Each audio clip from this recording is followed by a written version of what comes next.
Ako muna, anak. Ayos na. Payag na ako. Hindi malalaman ng publiko na anak kita. Sorry, nak.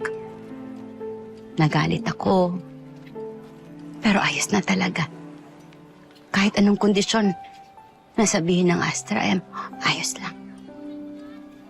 Gusto ko magtagumpay ka. Hindi lang po kasi yun yung problema na eh.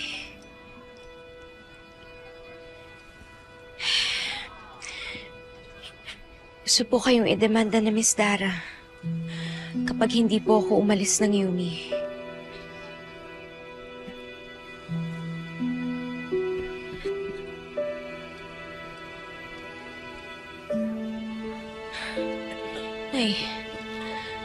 Nay, ayokong makulong kayo. Ayoko kong mangyari yun. Kaya nag-decide na po ako, hindi na po ako tutuloy ng Yumi. Ano? Aalis ka? Ng Yumi? Hindi ako papayag. Jenny, huwag mong isusuko ang pangarap mo. Magagalit ako sa'yo pag ginawa mo yan. Nay, pero seryoso po si Miss Dara. Seryoso ako. Lalabanan ko siya. Malakas ho yung laban nila. May ebidensya po sila, may witness sila. Nay, paano kung... Kulong?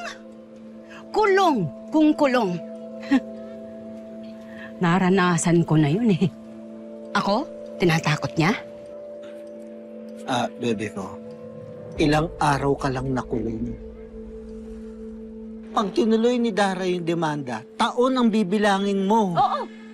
Pero hindi habang buhay. Sinugod ko lang siya, hindi ko siya pinatay. Makakalabas ako. Magkakasama tayo ulit. Nay, ayoko hong makulong kayo. Isang araw man ho yan, isang buwan, isang taon. Nay, ayoko ho. Jenny,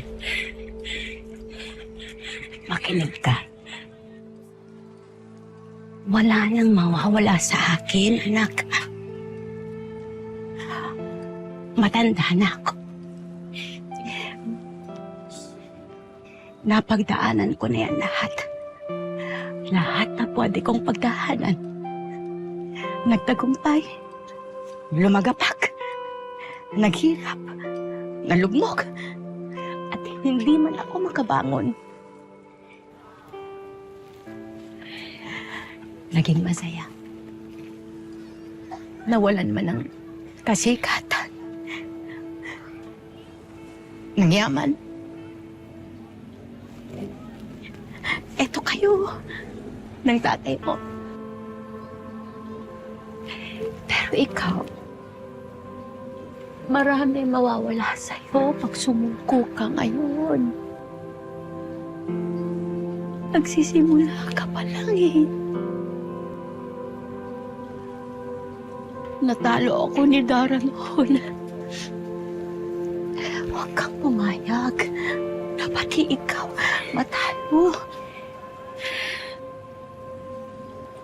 Hindi ko na panahon para lumaban. Jenny, panahon mo na.